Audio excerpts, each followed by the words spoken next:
दोस्तों, ब्रिटेन से एक बड़ी खबर है। पूर्व ब्रिटिश गृह मंत्री प्रीति पटेल ने बहुत तीखा बयान दिया है। उन्होंने कहा है कि भारत सरकार नीरव मोदी के मामले में ह्यूजली एंग्री यानी बेहद नाराज है। वो वही प्रीति पटेल हैं जिन्होंने 2021 में नीरव मोदी के भारत प्रत्यर्पण के आदेश पर साइन किए थे। आज हम इस वीडियो में आपको पूरी डिटेल बताएंगे कि उन्होंने क्या क्या कहा है और इस बयान का क्या मतलब है, मायने है। वीडियो को लास्ट तक देखिएगा, चैनल को सब्सक्राइब जरूर कीजिए। दोस्तों, प्रीति पटेल ने क्या कुछ कहा है सबसे पहले जान लीजिए। प्रीति पटेल ने डेली टेलीग्राफ के पॉडकास्ट द डायमंड किंग में बातचीत की है। उन्होंने साफ ये कहा है कि मैं वास्तव में अपॉल्ड हूं और हॉरिफाइड हूं कि नीरव मोदी अभी भी ब्रिटेन में मौजूद हैं। उन्होंने आगे कहा कि अगर ब्रिटेन की कानूनी व्यवस्था सही तरीके से काम करती तो नीरव मोदी अब तक भारत में जेल में होता।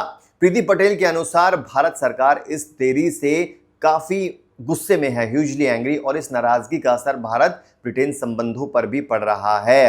अब नीरव मोदी का केस क्या था, जल्दी से ये भी समझ लेते हैं। बैकग्राउंडर क्या है आपको याद दिला देते हैं। नीरव मोदी पर पंजाब नेशनल बैंक घोटाले का आरोप है। लगभग $2 बिलियन यानी करीब 14 से 15 हजार करोड़ रुपए का ये घोटाला भारत के सबसे बड़े बैंक फ्रॉड में से एक माना जाता है। नीरव मोदी मार्च 2019 में लंदन में गिरफ्तार हुआ था।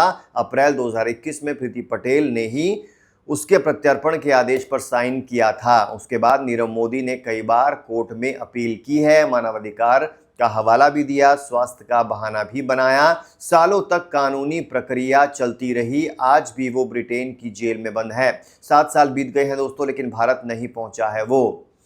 दोस्तों, भारत ने क्या रुख अपनाया है इस पर यह भी जान लीजिए। प्रीति पटेल ने एक और इंपॉर्टेंट बात कही है।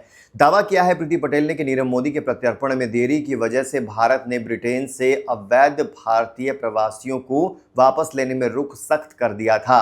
यानी ब्रिटेन में जो भारतीय वीजा ओवरस्टे कर रहे थे या फेल्ड असाइलम सीकर्स थे, उन्हें वापस लेने में भारत ने कठिनाई पैदा की। प्रीति पटेल के शब्दों में अगर कहा जाए तो मुझे भारत से फेल असाइलम सीकर्स वापस लेने के लिए बहुत संघर्ष करना पड़ा। मैं मानती हूं कि इसकी एक बड़ी वजह नीरव मोदी का केस था। भारत के पास लिवरेज था। प्रीति ने कहा कि भारत सरकार इस बात से डीमोरलाइज्ड यानी हतोत्साहित महसूस कर रही थी कि ब्रिटेन अपने ही कानूनी सिस्टम में फंसा हुआ है। दोस्तों, प्रीति पटेल का सख्त रुख क्यों है ये? प्रीति पटेल ने बहुत सख्त भाषा का इस्तेमाल इसमें किया है। उन्होंने ये भी कहा है कि नीरव मोदी को भारत में जेल में होना चाहिए, वहां कानूनी प्रक्रिया से गुजरने के बाद सजा काटनी चाहिए। यही ब्रिटेन के प्रत्यर्पण कानूनों और संधियों का मतलब है। उन्होंने इस पूरे विलंब को फ्लैग्रेंट एब्यूज ऑफ ओवर सिस्टम या सिस्टम का खुला दुरुपयोग बताया और इसे ब्रिटिश टैक्सपेयर्स का अपमान भी करार दिया। यानी प्रीति पटेल खुद मान रही हैं कि नीरव मोदी ब्रिटेन की कानूनी व्यवस्था का फायदा उठा रहे हैं। दोस्तों, भारत ब्रिटेन संबंधों पर इसका क्या असर पड़ रहा है, क्या कहते हैं एक्सपर्ट?